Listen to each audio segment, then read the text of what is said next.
Hello and welcome to episode 68 of the Mark and Me podcast. As always, I'm your host Mark, and joining me on today's episode is the filmmaker Ian McFarland. And I'm absolutely buzzing for this interview because we get to talk all about his latest film, and for me it's the best documentary out there right now, The Godfathers of Hardcore, which follows the band Agnostic Front. And hey, if you can get to talk about that New York hardcore band for an hour, that's all I want. But this interview gets deep and we talk about a lot more. And for me personally, and I know I say this a lot, but as it stands right now, this is my favourite interview that I've ever done. And I know you're sitting there going, you say this every time, but it can't be a bad thing if every one I do is an improvement on the last and something that I enjoy more and more. But as it stands, I've shown this to two friends right now, and both of them have turned around to me and said it's the best interview I've done as well. So surely we can't all be wrong. But not only that, he was the bassist in the band Blood for Blood, and we get to talk about that. But the main focus of today is all about Agnostic Front and the amazing documentary that he's produced. But in true typical Mark and Me fashion, let's talk about the last episode. So I was lucky enough to be joined by Ian Shaw, the son of the late Robert Shaw. So for me personally, knowing how much I love Jaws, it was a dream come true. The response I was not ready for. I knew it would be popular because anything I do that's Jaws related always does very well worldwide. But as it stands right now, this is the second most downloaded episode I've ever done. And honestly, I have never seen so many tweets, Facebook comments, emails, Instagram replies and likes. It's blown up, but I can't be more happy. And to know right now that Ian's doing the show in Edinburgh and it's selling out every night is just phenomenal. And I really hope now, due to this response, we all get to see The Shark is Broken, because it's getting 5 out of 5 reviews everywhere, and I couldn't be more happy for him and the other guys involved in this production. But let's get back into today's episode. So as I said, I'm joined by Ian McFarland, an incredible director, a great movie maker and a great musician. So all those combined, I had so much to talk about, and I do just want to get to it. So here's my interview with me and Ian talking all things film, music and everything else that goes with it. So Ian, thanks for joining me today on the Mark and Me podcast. No problem, man. Thank you for having me. What I want to do is take it right back to the start, so when you were growing up, and what kind of shaped your music taste. Obviously being a huge hardcore punk fan, what were those early records you bought or those gigs you went to that shaped that love and that desire to be a musician? Boy, that's a loaded question, man. Yeah. I got into punk rock and hardcore when I was a teenager. I was really into metal and rock and hard rock and things like that. But as I got older, I got exposed to harder edge music and, everything that comes along with that. And then I remember my first show that I went to. I think my first actual hardcore underground show was a band called Integrity. I don't want to date myself, but I think that wasn't my first. Let me take that back. That was one of the first, but the first show I went to was Bad Company. Oh man, what a start! Yeah. The first record I ever bought was Van Halen, 1984. This is good foundations, dude. Yeah, man. My cousin and his sister, Debbie and Lloyd, they really got me into rock and roll. They exposed me to a lot of things when I was young, like Van Halen or Led Zeppelin or they exposed me to a lot of that rock stuff, and then it was just a natural progression from that. I grew up in Maine, which is about 2.5 hours north of Boston, and where I grew up there was not a lot of hardcore punk rock going on. I grew up in a town of 1,000 people. I think there was 1,100 at the time in the town. It was pretty rural. There was not kids with mohawks walking down the street or anything like that. And I didn't really have a way to get exposed to punk rock and hardcore. But as I got older, through friends, I started getting played bands, and I was just like, wow. And then I remember when I heard Agnostic Front, and that just changed my life in so many ways, because they had metal, they had this hardcore stuff that I'd slowly started and got interested in, and they had speed and anger, and it was just like, and they were really tattooed. Those things were not things I was really exposed to as a kid. And it was just a natural progression from that. Joining, I joined my band, Blood for Blood, in 1997. And then after that, it was just balls to the wall touring for years, and slowly getting into film. So obviously you spent 7 years with that band, now touring and going all around the world and, filling these venues, playing these huge festivals all over Europe and around the world. What was it that kind of made you decide to put down that, that band and, the bass guitar and think, actually, I want to now go into doing films and, producing music videos? What was it that kind of made you want to stop? Well, I didn't stop. That was the thing. As a band, we didn't stop. We didn't, well, to make it a fact, we did stop, but we didn't break up. Yeah. What's funny is you see 7 years, because that's what it says online. But I joined the band in 1997, and I'm still in the band today. The only two people that are in the band is me and Rob Lind. We are in the band. We own the band. It's our thing.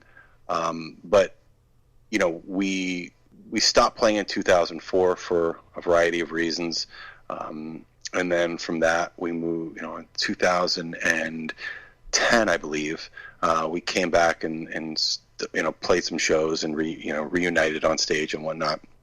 But the reason that I stopped playing and moving into film was not because I really wanted to. It was because that's what happened with the band at that time, and I needed to survive and move on.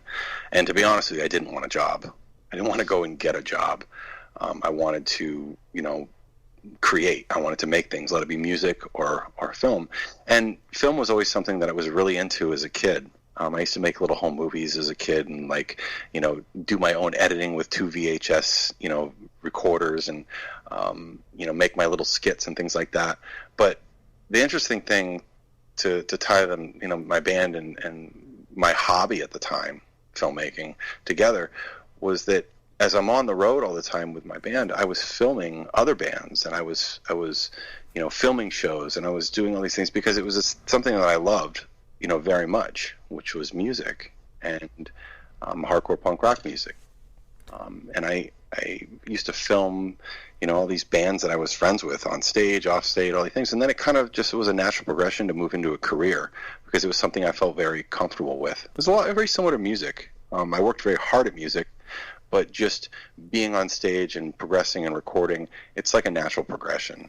But the reason I moved into filmmaking was really just a natural progression from playing music. So when you say obviously it's a natural progression, that's great, but at what point was it that it became an option to become your career and avoid having to get the kind of shitty 9-to-5 office job? What was the point when you thought, actually the progression's now moved, that I can now make this the main focus? I would say probably about, 2019? I would say for really as my career, I would say about 14 years ago. The thing that made me be able to switch over was I just needed to take a risk. I was very scared about doing it. When you're in, it's like this, like music, the music scene, the hardcore punk rock scene was very comfortable to me because my social network was built around it. My history, my everything in my life was based around that music. Like I said, social structure, my friends, my band, my money, everything. But the thing that really pushed me over, I think, was just the drive to want to do it, and the ability to be able to have the freedom of doing that and having that mentality, I guess you'd say, was I got from hardcore punk rock. I just dove in. I said, I'm going to do it, and I'm going to do it my own way. So it still was a slow progression. I was painting houses at the time, for quite a while, and I was sick of it. I was really sick of it. And I remember talking about, to my wife about it, and I was just, I really want to make this a career. So we kind of talked about it together and buckled down, and I don't know if it was like a day where I said, okay, I'm never painting again. But it was like a slow thing where I was like, okay, I only have to do one painting job this month because I have these other video gigs I'm doing. And then it kind of just slowly rolled into being a full-time thing. Yeah, it still was. It was a natural progression. I still call it that, but yeah, I mean, there wasn't anything particular that said I'm going to do this now. There wasn't like a day where I said, today's the day. I'm a filmmaker career now. I have a filmmaker career now. It just took a long, long time to do it.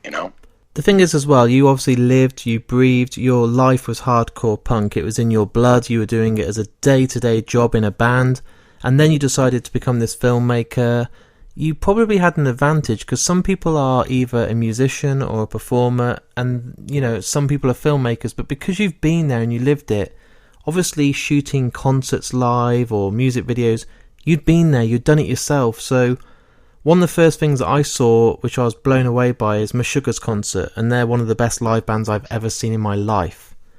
Now, you obviously were in charge of doing their whole concert alive, and surely it was an advantage for you because you knew the direction, the angles, the concert, the feel. You're not just a standard filmmaker. You've been on that stage and performed, so that must have been a really good feeling to kind of have that experience and backing behind you.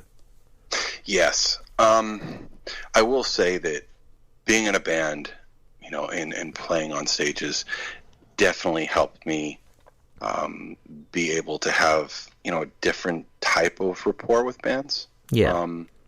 For sure. As far as angles, I don't really know about that. I mean, that's up to I will, what, that's actually an interesting thing you bring it up now, because in the Godfathers of Hardcore, not to jump ahead too much, but that came into play big time when I shot the Godfathers of Hardcore, the live stuff, when I shot Agnostic Front live. I actually made a very conscious decision to shoot all of the footage of them on stage as a sixth member, and not shoot it traditionally with like 5 cameras all over the room. Yeah, I did it. It's very different, and I wanted to do that for the sole reason that most people don't get to see that perspective. No, and I was inspired by, believe it or not, I was inspired by old, 80s and 90s hair metal bands. If you remember, a lot of those music videos, like a lot of those old, 80s hair metal and metal videos, they were right on stage with a super wide angle lens. Yeah. And it made you feel like, wow, this is really cool. It made you like feel like you're, getting special access. And that combined with being on stage, it's just something that I wanted to inject into the film that would make it that much more different. And, the other reason is that I don't feel really comfortable, I should say, being on the floor in the audience as I do standing on side of the stage, watching a band play, filming or not. There's something, it's just more comfortable to me. I've been on stages my whole life, and it just feels more comfortable to me to be on the side of a stage or on stage than it does to be in an audience. And I'm really not sure why, other than the fact that I've spent most of my life playing music on stage, and watching from the side of the stage. You know what I mean? Yeah, definitely. And it's something like you said, for a member of the public who's bought a ticket to the gig, they never get that view, they never get that feel. So to put it on a film or a video, it's the closest you'll ever get, because no one gets that, that pass to be on stage or the chance to hold the microphone or an instrument and look out to the crowd. You're the crowd who's looking upon you guys. Yeah, and like, my wife, I remember at one point, she's, she would make fun of me. She's like, "Oh, you can't watch a show, on the audience." I'm like, "No, you don't understand. It's like, it's a comfortability thing. Like, even come down to the sound. When it sounds very different on stage than it does in front. Yeah. Sometimes it doesn't sound as good, but you can feel the music more to me. Like, I can feel it in my feet. I can feel it in my chest. It's just I relate with it more when I'm watching live music that way. Now, obviously, you just mentioned then The Godfathers of Hardcore, your most recent film, and obviously at the start of today's interview you said that one of the bands that was so responsible for the reason that you listened to the records and you picked up a bass and you're in a band is Agnostic Front. Now, tell me how it must have felt when it was one of these most loved bands, they shaped your taste in everything you do, and then you got to work with them. That must be like a dream come true. Well, it wasn't. Again, this relationship has been a slow thing over 20 years. Yeah. I've directed a number of music videos for them. I did their Live at CBGB's 2004 concert film. It was actually, I think, the second to last time they ever played CB's, and right before it closed. But people say don't meet your idols. You know what I mean? It's always like a saying. Yeah. Don't meet your idols. But they weren't my idols by any means. But they were people that I thought had a really interesting story, and I was friends with them. But I wasn't like, I don't know, I was close, but I wasn't super close. I think when I made this film, and during the process of this film, our relationship changed. In a lot of ways, and I don't think it was like any of us did it consciously, but we did become closer, towards the end of making this film, because we had been through this like intimate journey of making this film and talked about so many things together. And I spent a couple of years interviewing Roger and Vinny, so you can imagine, the conversations that we had. Of course, you're gonna sit down and you're gonna feel more connected with somebody in a lot of ways. But to be able to work with Agnostic Front, the other side of the coin is that it's a lot of pressure. They're hailed as being one of the most important hardcore bands ever, and they've influenced tons of people, and it was a lot of pressure to have that on my shoulders and make a film about that band and those guys, because it was so visible. I knew it was going to be very visible. I didn't think it would be visible as it is now. I really didn't think that before I made the film that it would ever have this kind of like success. But in making the film, I really knew that it was going to be something different, and I really started to realize how special it was as I started really sitting down and editing it and cutting scenes together, because it was a really, really awesome experience, but also at the same time was a really hard experience to go through. I think anybody that makes a feature-length documentary goes through a lot, especially when you do it absolutely from the bottom up. We didn't have any funding in the early beginnings of this film. We didn't have a big studio backing us or distributor or anything like that. We did it ourselves, and then other people came on board to help us, and Kickstarter backers came and helped us, and fans of the band and the culture. So it's been a really long journey, man, but a really rewarding one. How do you kind of handle the pressure of such an intimate kind of portrait of two of the most influential men in underground music? Because I know that you said that they've become friends and you've spent 20 years with them, but it's in your hands. It's down to you how you put this together, how you edit it, and it must have been such a big responsibility for you to kind of pay back this favour of being such an influence on you and such an important band in your life. Well, I honestly, I just let them be who they were. Yeah.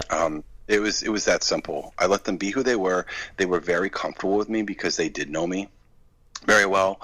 I thought that I knew them really well, but as I, did the interviews, I realized how much I didn't know about them. But the pressure comes from, two sides. One is myself. I'm a perfectionist, and I don't know, I'm obsessive with my projects. And the other side would be, would Roger and Vinny not like it, or they would like it? Because that was one of the things that I stipulated early on when we started this project was that I wasn't going to let them see anything until I was done. Wow. And for that sounds like, to anybody listening, that's like, oh, well, of course you're doing a documentary. Well, it's different with a band. Yeah. Bands are bands are a lot different and things. I like to have control. Anybody that is, a celebrity or on those lines, they often, need to retain, they call final edit, and I wasn't interested in that at all. And I had to do it my way, or I wasn't going to do it at all. I didn't want any influence. I mean, of course, I showed Roger and Vinny like one or two clips, like were like 2 minutes a piece, just to give them a little bit of taste of what it looked like. But they didn't see the film until it was done, and that added to the pressure, because I was gambling, man. What if I got all the way to the end and then I showed it to them and they hated it? What do you do then? You just, seriously, what would you do? Yeah, it's not cool. Do it and then cater to what they wanted it to be, or stand your ground. I really was extremely concerned about that throughout the whole time, because I was just worried that they would not like the film, and I was even more worried that the audience wouldn't like the film. But because I was so far into it, when you get so far into something, you just have tunnel vision. Yeah. There was a point when I was editing this film, because that's the other thing I think a lot of people don't realize. I not only directed this film, but I also edited the film. Yeah. So I spent a long time, working on this stuff, and it's a lot, and you kind of get tunnel vision where I was actually dreaming about the film scenes. That's when things got really, really shitty for me. In the process, if I want to talk about the shitty parts of making this film, or any film, there was a point in this film where I actually started dreaming it was a couple months straight, every single night, and I couldn't escape it. So I would get up, I would get my kids ready for school, and then I would head to my studio, and I would do usually anywhere from 12 to 17 hours a day, 6 to 7 days a week for a few months at a time. And then I would go home and sleep for anywhere from 4 to 6 hours, and I would dream about the film. And when that was my daily routine for months upon months and months, it really is wearing on you. It wears on you. It sounds hard, exhausting. man. It sounds horrendous. It must be that you never get that break to switch off and think about something else. Yeah, I never got a break. But to be honest with you, I think it may have made the film potentially what it is now, because I didn't stop. I lived it. I was in it. I was just nonstop. I wish I had some more hands on deck to help me out a little bit more. But I did get some help from some great. I have an awesome team. I don't want to discount my team on this, but when it comes down to it, it's like, I wasn't paying tons of money to every single person working on this, as a salary. This was a labor of love, and my team donated their time and energy into this. Everybody's got to have a job, so they can't work. It can't be crazy like me, where they risk their whole livelihood on a film. So, it was a lot of pressure, man. But I'm very happy how it came out. So, can you remember the time that you actually were ready? You had edited. It was that final, this is it, I know it's done, and then you got to sit down with the band and show them. What was their first reaction? You must have been shitting yourself. Well, there's two different parts to this. There's the way that I showed Roger the film. There's the way that I showed Vinny the film. Okay. And I'll tell you how they both went down. Roger is a control freak. Roger is he's just obsessive. We're very similar in a lot of ways. And for him to not have any say in this or see anything for 2 years, it was killing him, bad. To the point where he was getting really upset with me. And I kept on telling him, I'm like, I told you can't see it to the end. You can't see it to the end. And I remember working for about 4 or 5 days on the last 45 seconds of the film to like minute of the film. And I just couldn't get it right. And I ended up, finally getting it right and, showing my guys. They came in and they said, yeah, man, I think you got it. I'm like, all right. So I said, should we, call Roger and set up a time? And everybody's like, yeah, let's do it. So I called Roger and I said, hey man, the film's done. I'd love to show it to you, do you, but I'm not sending you a link, let's set up a time when you can come out here and see it. And he goes, you know what? Let me call you right back. I was like, okay. So he gets off the phone. He calls me back 20 minutes later, and he said, all right, man, I'll be there in the morning. I was like, what? He said, and this is at like 6 o'clock at night. I was like, what are you talking about? Well, it was probably like 2 PM, actually. I think about it. He said, I'll be there tomorrow morning. And he's like, I just got an overnight flight. And I was like, Roger. I was like, are you kidding me? He's like, I'll see you in the morning. Meet me at the airport, 9 a.m. See ya. Click. And my business partner went and picked him up at 9 a.m. And I'm sitting here waiting. I had like coffee and bagels and ready for him to come in. He comes in my studio. He got here at 9:30. He walks in. He hadn't slept at all. He walks in. I was like, hey, man, want to get some breakfast? And he's like, no, let's watch the movie. I'm like, Roger, you just got off the plane. You just took a 7-hour flight from the West Coast. Do you want a drink? Let's just chill out. And he goes, no, man, no, let's do this now. And he was like, he wasn't kidding around. He was very serious. Yeah. And I said, all right, man, well, hey, give me a hug. Let's at least get that out of the way because it might be the last one I ever have. And he ended up, going in and sitting down. And it was just me and him and my co-producer and writer, Tony Fernandez. And we watched it together. And, we got to the end of the film and nobody said anything. Roger didn't say anything. He just sat there and he was looking at a blank screen. He was just staring at the screen. And I was so uncomfortable. And he didn't look away. He just kept looking at the screen. He said, don't change anything. And then when I kicked my little light on, I realized his face was wet and he was crying. Wow. And he was really upset. He's like, I gotta take a second, man. He goes, don't change anything. And I was just like, whoa. And, he needed a couple minutes because you can imagine watching your life compressed down to 96 minutes. It's pretty insane. I think that'd be a lot for anybody. Yeah. Especially being, who they are and their band and their history, and it was a lot. So he was just to the moon, He was just. I could just see in his face that he was really in shock. And he went to his hotel. Later on, he got some sleep, and he called me later on. He's like, "I got to see it again, man. I got to see this thing." And then, I let him watch it. I believe I let him watch it again.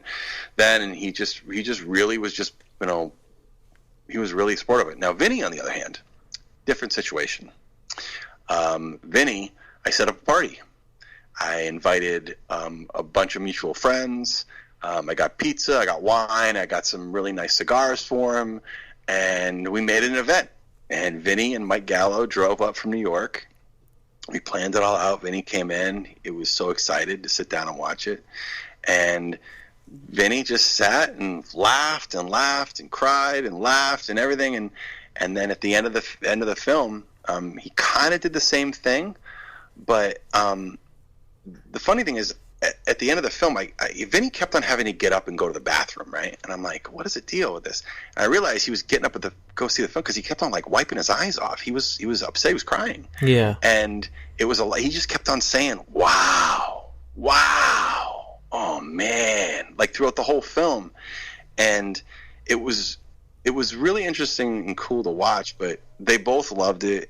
Very different, ways of watching it in situations but it was equally interesting and rewarding, to say the least, to have those two guys really pumped about the film. I remember that night I got really great sleep.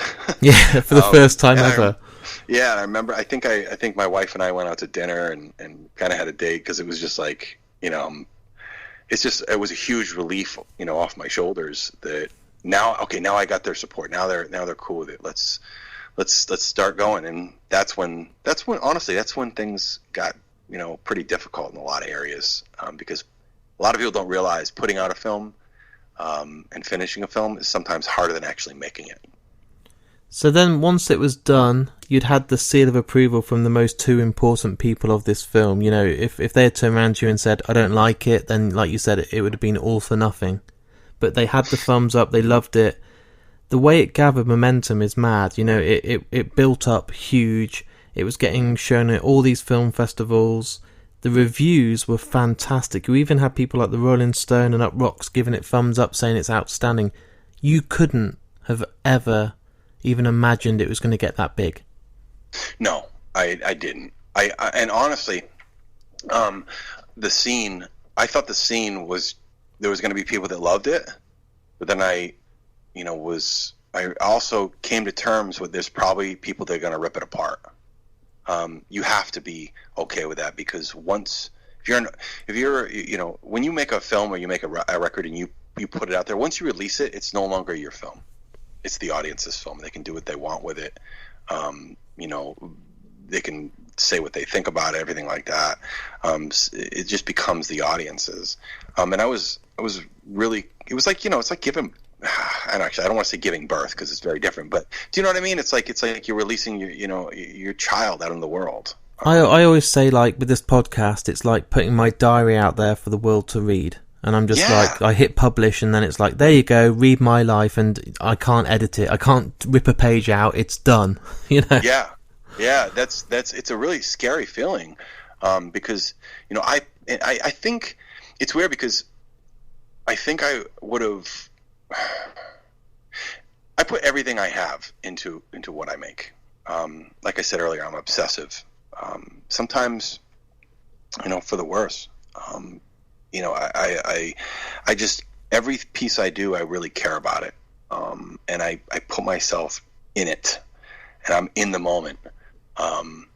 And my wife, she's always said things like, she's like, you gotta just, calm down. You gotta slow down, because I'll get into a project and it's all I can think about. It's all I can talk about. I can only imagine what it's like for people around me.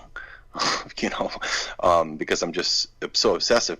But again, like I said earlier, I think that dedication and drive, I think people, witnessed that. I think people understood how hard I was working on it. And, this isn't just something I'm doing to like gain popularity. I'm doing it because I want to say something about our culture that I come from. I feel that a lot of times it hasn't been, given the credit that's due to it. There's just so many creative, beautiful, wonderful people in this music scene, that, and I'm so proud to be part of it. It's like I wanted to make something that the scene would really appreciate and cherish, and it seems to be working. There's a lot of people that really like this film, and it's very rewarding when I do a screening and people, don't say, "Hey man, great film, cool job, awesome." They say, "Thank you." And it's really powerful when someone says thank you to something that you've made, rather than "that was really cool, good job." It makes you take a second. It makes you take that moment that you normally don't and say, "Wow, I think I affected that person." The thing is as well with the feedback and everything, like you said, you're very humble. It must mean a lot, but it's not just small magazines. You have people like Moby giving you credit. You have Murphy's Law, Metal Hammer magazine. Over here, that is huge. Bands like Killswitch Engage, who you've worked with, the Dropkick Murphys, the Ramones. It's insane. It's to even get it onto Showtime. You must have thought at one point, when is the bubble going to burst? And I say that with full respect, because surely you never thought it was going to be on Showtime. No. Definitely not. Definitely not. That's a dream. Yeah. Showtime is a premium channel. For any filmmaker, that's like top of the line. In this day and age, to get things streamed is difficult. To get it broadcast is a whole nother thing. And honestly, it's like I have to give a lot of credit to my sales agent, David Peppernini from Cargo Releasing, who did an extraordinary job getting this film. I mean, he worked really hard to get this film out there, and Showtime has just been absolutely amazing. They honestly, I know that they were, maybe a little bit, apprehensive at first because, it's hardcore punk rock and they're a major business. Yeah. And it comes down to numbers. But they really loved the film. They supported it. They're an interesting group. They support, I feel what I've seen is, they really support the filmmaker. It's not like they're just pumping out tons of content. They consider themselves, and I don't disagree, that they are not only a premium channel, but they're also I think they call it like the number one spot or something like that for music documentary, well-made, interesting music documentaries. That's like one of their big things. They have some great films on there, but to get it on Showtime and the other place that it's about to be, released on, which I wish I could say where, is really, it's surreal. It's absolutely surreal. I don't know. It's funny. It's like I was talking to a friend earlier today, and he was kind of saying, man, you must be really happy because yesterday I woke up to a huge article in Variety magazine on the film, and I didn't know it was coming. I had no idea, and I literally woke up to like a million texts from friends going like, hey man, the film's in Variety. And I was thinking it was like a little review or blurb. No, it's a pretty big article that they did on the film with the new series Punk, with Iggy Pop. How cool is that? It's insane. Yeah. I mean, it really is. It's really just, it's awesome. Because it's not like, we did a film on, Lady Gaga, where it's, how many like instant sales? It's like, this is Agnostic Front. They're a hardcore punk rock band. I mean, numbers are numbers. But at the same time, a story is a story, and good stories, no matter what it's, what genre it's in, people like stories. And, Showtime liked the story, and they thought it was a well-told story, and they wanted to put the Showtime brand on it, which, hey, I'm more than willing to go along with. Now this is done, and obviously it's put to bed in the way of you finished, it's out there, it's going to go out there even more, which you can't reveal, but obviously in the next few weeks we'll find out more. But now it's done and put to bed, what do you do? Because you're not someone that gives up. You're not someone that goes, oh, I'm done now, I feel like I've left my mark on the world. You sound like someone that will keep on going and going and going until the end. So yeah, with all this success and it blowing up way bigger than your expectations, with someone that you're so intimate about and someone that meant so much, I don't know where you go from here. How do you add like the cherry to the top? How do you go? I don't know. Well, I honestly just trying to take every day by day. Yeah, that's the first thing. My wife is absolutely my best friend, and her perspective on the world grounds me a lot, and slows me down, and I'm just trying to be in the moment right now, and just try to talk about my film to anybody who wants to talk about it. That being said, there's still a lot of work to do on this film before I can really start working on a new one, which I've already started the process of getting some projects off the ground. I have about 5 projects I want to do, and I've putting together pitch decks for them as we speak. But the film is not fully out yet.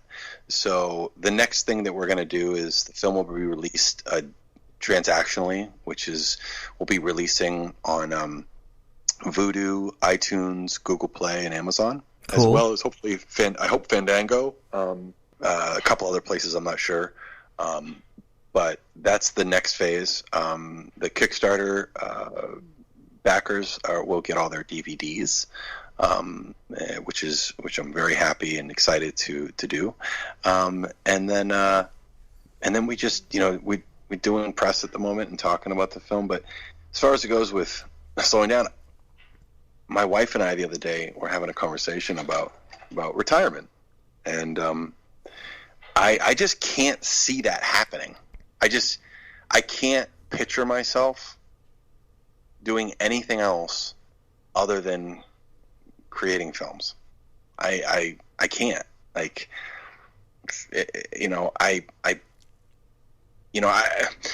so a lot of filmmakers, all they do is they'll direct, or all they do is shoot or edit. I kind of do a little bit of everything, so I stay really busy. I own a small post-production studio. My background is editing, so I do a ton of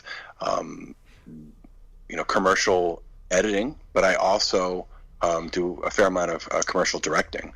So when I'm not doing a film, a feature film or a short or anything like that, I'm also working and doing commercial work. I'd really love to just do episodic documentary or narrative filmmaking or narrative documentary filmmaking, but that's not in the cards right this second. But maybe it will be like a natural progression where I just move on to doing that, and that's all I do. I hope so. But at the time being, I'm just enjoying this film and also, doing commercial work as well. I can't complain. There's people that would pay a lot of money to be in my situation. So I try to just take it as day by day. My final question for you, and this is what I ask everybody, but I think it will be very relevant to what you've just said. So a lot of people that listen to this podcast are up-and-coming filmmakers, or they're in a band, or they want to make something or create something. Now, those people out there that are starting to think about making a film or a documentary, what advice do you give? Because I think today's world is tougher than ever to get your stuff out there. It's easy to publish. Anyone can go on YouTube and put a video, but to get it noticed by the right people is tougher because there's so much out there. What advice do you give to those filmmakers? Because you've lived it, breathed it, dreamed it, and you probably didn't even get to see your family at times. It's eating your life away. What advice do you give to those people that want to release their version of a film like yours, or to get their name out there and publish something that means so much to them? Wow. Well, I'm going to speak on personal experiences. I would say the two things that there's a couple things that I would say, but the first two that I would say would be do a film or do a project on something you're passionate about, and do what's comfortable to you, and the other thing I would say would be, if you're going to do a feature, documentary or narrative or whatever it may be, but it's bigger than like a 2 or 3 minute video. Make sure you have a good support system. And I don't mean a good DP or a good producer. I mean someone to talk to. Because that's something that really doesn't get talked about a lot in filmmaking, and I don't understand why. It's really hard to make a feature, documentary or narrative film. Filmmaking is not easy, but everything that you go through, especially when you're an independent filmmaker, you need to have some sort of support where let it be that friend or a mentor or somebody that you can just ask questions. I have them. I have a couple people that I go to on many different occasions for advice, or I have two particular friends that they know that I am literally I call them to just talk, because it's when you make a film about something and you're comfortable with, it becomes very personal. So therefore, you're going to put everything into it, and when you put everything into it, you're going to go through a range of emotions. And with my experience, it was really, really difficult. It's almost like I've done 3 feature-length documentaries now. 2 of which, one of which of those 2 had some pretty good success. The other one, not so much. But and then Godfathers. But those 3 projects, the one thing that they all have in common is A, how much I put into them, and B, how much it wears on you. Because, and I don't want to be negative here, because filmmaking it's a job for some people. It's a way of life for others. Filmmaking is really not a job for me. I'm one of those people. It's a way of life. So I put everything into it, and having someone to talk with when you're just working on a project does you a load of good, man. Because it's hard to keep that stuff bottled up, and maybe that self-doubt, or be that apprehension to put yourself out there, or just as simple as like just being able to navigate through all that noise you talk about, getting your stuff out there, because it's very difficult to get to rise above all the noise and competition there is out there, and what makes your project special. I don't do a lot of social media stuff. I put up stuff that I like or I enjoy, and it's mainly around my work. I'm not really an internet personality or influencer or any of those buzzwords that people like to use. I don't have any kind of special audience. I just have people that I think maybe like what I do, or like my work, and I value that, but at the same time, you got to put it in perspective. And we're not like me. In my instance, it's like I'm making a film about a band and mortality and life. We're not like we're not doing a film on climate change and changing the world. Which is this is entertainment. Yeah. But that being said, my film in this film is a little bit more than just entertainment here. It's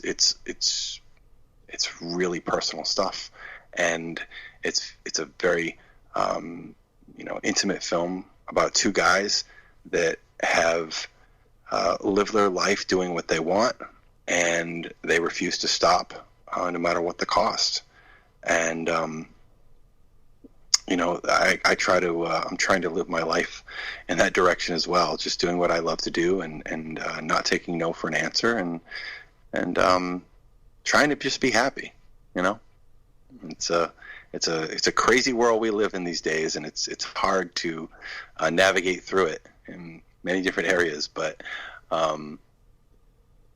just the advice I would give any filmmaker would be just put it in perspective and slow down and take a beat, I think that's an awesome, make any rash decisions. I think that's an awesome message, and like you said, it is a shitty world right now, so if you can enjoy it at the same time and not let it take over too much, and remember what your wife looks like and people around you, and have that support, then you're doing it all for the right reasons. Yeah, it's all about those moments, man. It's all about those times where you can just slow down.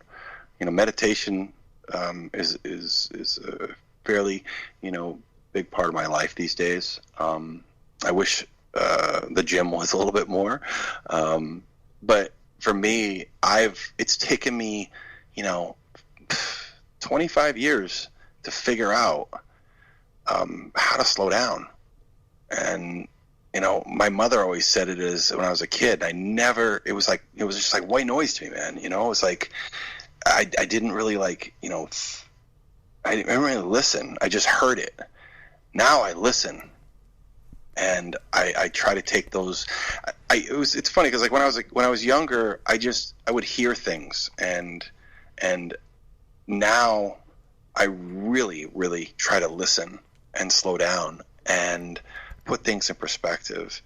I don't know if that's something that has been just a natural progression, or it's just a light went off one day. I don't know, but it's where I'm at right now, and that's where I hope I continue to be at, because it's kind of been working out for me emotionally at this stage of my life anyways. It's weird because as you're saying it, I'm kind of thinking, shit, is this the moment the light bulb comes on for me? Because I I release 6 podcasts a month at the moment. I burn out. I know I'm not getting the balance right. I try and do a job. I try and live a life. I have a, a family and everything, and it's getting the balance. And sometimes when you just said it out loud, then I was sitting here thinking, fuck, like, you're right. Like, the older I get, all those messages from my mum saying, make sure you get some rest, make sure you eat properly, make sure you take some care of yourself, don't burn out. I'm thinking, yeah, I'll be alright. And it's only now I'm starting to think, if I don't stop and take a bit of a back step and look after myself, I won't be able to do this forever, Dude, it's 100% true. And I can't believe I didn't, listen to this. Regretfully so, man. Like, I'm now, I'm 40 years old. My body is, it's been through the ringer, man. From being on stage to heavy partying and drinking my whole life. But now it's like, I'm healthy as shit. I don't get enough sleep, but the mind and the body really is connected. Yeah. And your emotions are the things that end up, I think, being the innocent bystanders and the innocent victim, I should say, in your own war with yourself, because your mind can get cloudy. I'm sitting here right now. I didn't get enough sleep last night. I feel completely foggy, and that means that the stuff that I have to do this afternoon is going to be not to my fullest potential. It's not going to be done to my fullest potential. And I think that's the thing. It's all about balance. I wish that a light had gone off with me when I was younger, because I think I'd be in a much different situation now. Yeah. Given I wouldn't trade it, because I don't know if I would have made this film. Who knows what I would be doing? Who knows? I could be an airliner pilot. I don't know. It's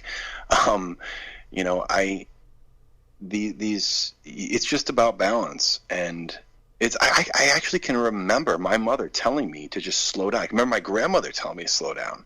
Even as a kid, I would just be like, go, go, go, go, go, constantly. And, when you can, reflect on yourself and your life, I think that's a big step in the right direction to becoming the best person that you can be. Yeah. Reflection is a big thing. It's hard to do. It's fucking really hard. It can hurt a lot. Tough as well. It hurt me a lot. I know when I started reflecting, it basically, when I started to really, really look at myself and the reasons I was the way I am, should per se, that's when things really got hard for me. But I went through it. Have that. You got to have that balance. You got to have another outlet. You got to have something that just keeps you sane.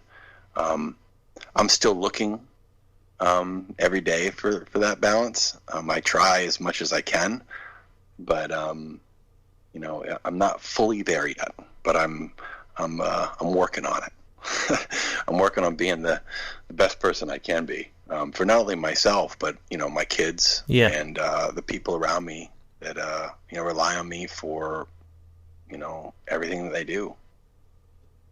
It's important, and I think the fact you've took that step back and been able to analyse and turn that light on and have it, I don't think everyone gets that chance to do it, and by the time that they realise they've done it, they're probably dead. So it's it's true. It's heavy, but it's true.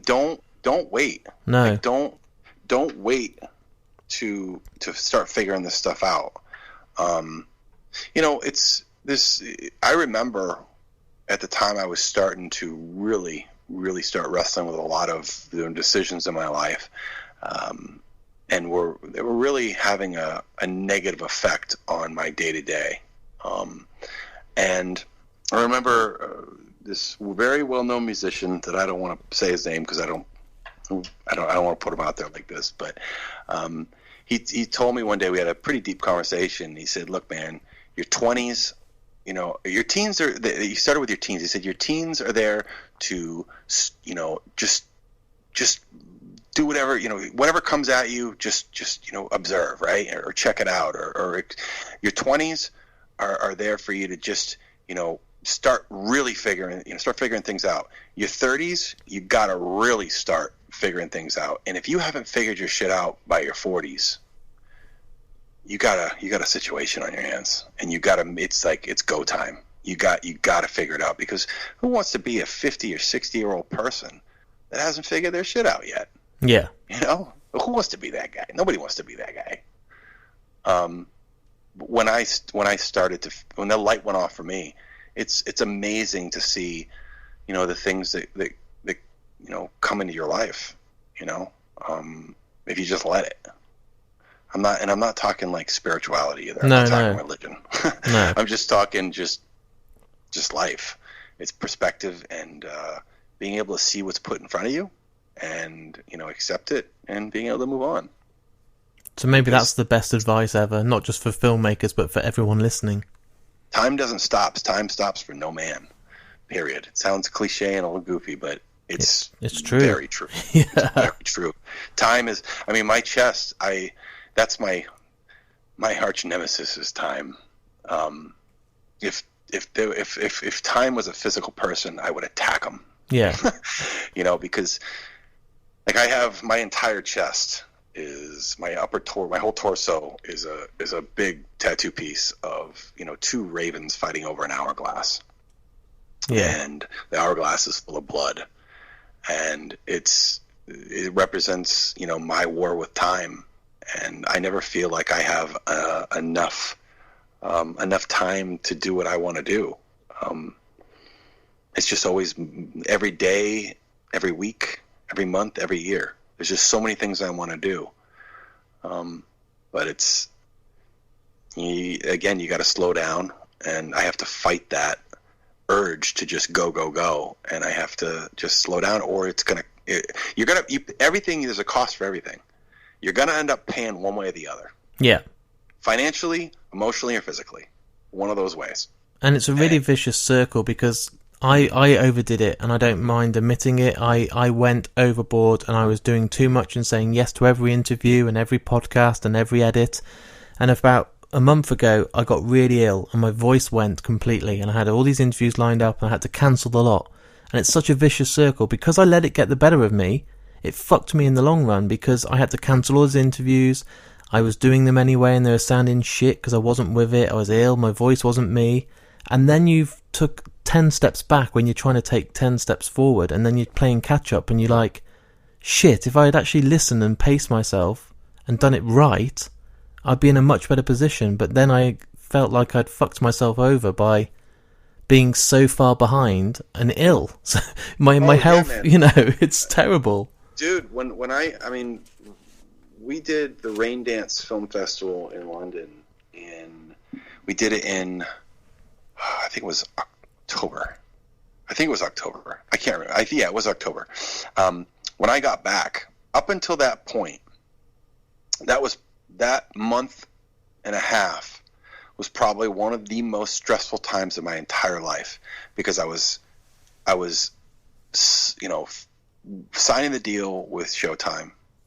I was trying to deliver the film to them and then I was also doing other things, and there was just tons of things that were going on that I had to address and deal with, and I ran my body into the ground, and I ended up getting really, really sick. I had bronchitis. I had walking pneumonia, and then I had bronchitis again. And this is all between November and January. For 3.5 straight months, I was so sick that there's no way I could have done a podcast. I couldn't even talk to people really on the phone. Luckily, it was over the holidays, where it's the slow time in this business. But it was really scary. I seriously thought I was going to end up, in the hospital for an extended stay. I was so sick, and it wasn't because I caught something. I mean, obviously I caught something, but I ended up just running my body to the the ground, and I was not slowing down. I slipped up. I was really doing well for a while, and then I just let my my obsessive take over, and I let it consume me. I let the stress consume me. I kind of gave into it. And I just started going, and I'm still, honestly, I am still recovering from those 3 months. I was so sick, and I'm I'm good, but I'm not 100%, You just know you're not you, are you? You wake up and you know that you're not 100%. The interviews you do, the voice, the way you breathe, it's just not you. Yeah, I remember my son in December around Christmas asked me if I was okay. And he's an 11-year-old. And he's never asked me that before. So obviously it was, I was, and that's the other thing too. If you are a filmmaker or you're a musician, that, or an artist or whatever you want to call yourself, you when you're really passionate about a project or what you do, you can kind of, your stress or your anxiety or your bigness can really spill off into other people around you. And I mean, it happened to me. For a long time that stuff, really spilled over with me to my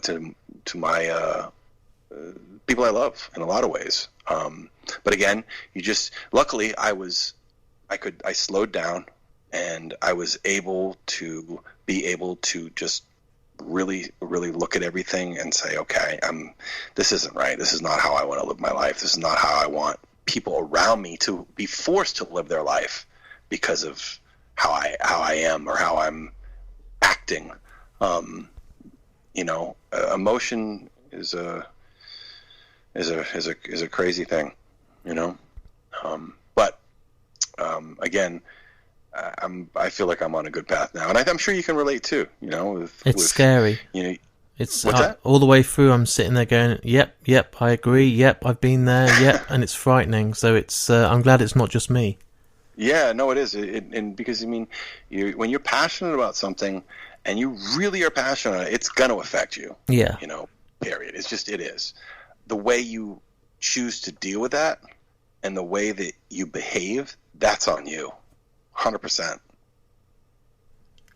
I like where this has gone. I didn't think it was going to go this way, but I'm really happy, and I kind of feel like it's been a counselling session for me towards the end, and I feel like I don't know, the light. This is a bit of some of the things you said today have made that light not just turn on and switch on, but glow really bloody bright, and it's a bit of a wake up call, and hopefully someone listening as well, it's had that impact as well. So I really appreciate it. Yeah, no problem, man. I really appreciate you having me on and talk about this stuff. I don't talk too much about this type of stuff, but whenever I do try to help or advise any people that are younger than me or the same age getting into the business or whatever, it's because there was no one there like that for me when I started, and when there is nobody there to look up to and ask those questions to, it can be a very scary place.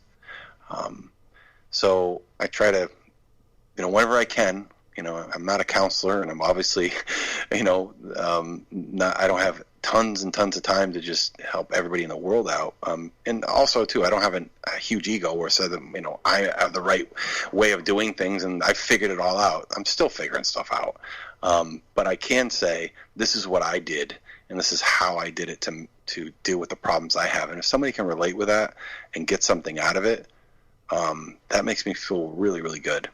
Well, you've done that today massively, and like you said, no one's perfect, and you have to fuck up and make those mistakes sometimes to reflect or to realise what you've done, to then learn from it. And just talking to you today, even if it's just me, you've helped. It's been massive, and I can't thank you enough.